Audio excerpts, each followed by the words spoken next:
I'm making a part 2 of this again. This is the book of Matthew, chapter 7. We're in verse 21 again. Not everyone that said unto me, Lord, Lord, shall enter into the kingdom of heaven, but he that doeth the will of my Father which is in heaven. The greatest deception we have today in the church is that if you repeat, let's say 2 sentences, or let's say 1 sentence, that sentence is going to vary from church to church, person to person. They believe, hey, if I say this sentence, then I could go into the kingdom. When you really sit and think of it, how many times have you used those same exact words? Not in that same order, but in some form of a sentence.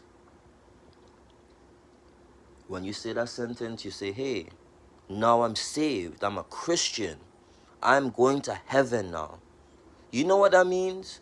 That means you look at everybody else, and unless they've said that same sentence as you feel like they are at stake of going to hell. That's self-righteousness. That's Pharisee behavior. That's like you justifying yourself when you haven't been justified by the Lord.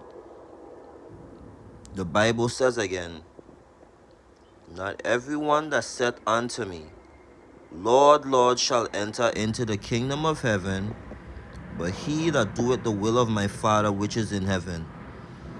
These apostles, pastors, preachers, wannabes, all of these, they are deceiving the church.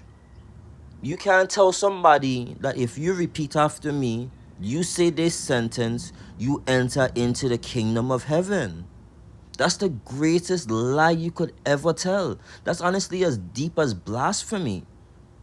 You don't just say 1 sentence and you get to heaven.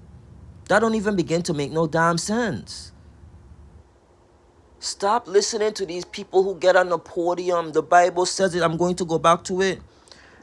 Not everyone that said unto me, Lord, Lord, shall enter into the kingdom of heaven, but he that doeth the will of my Father which is in heaven.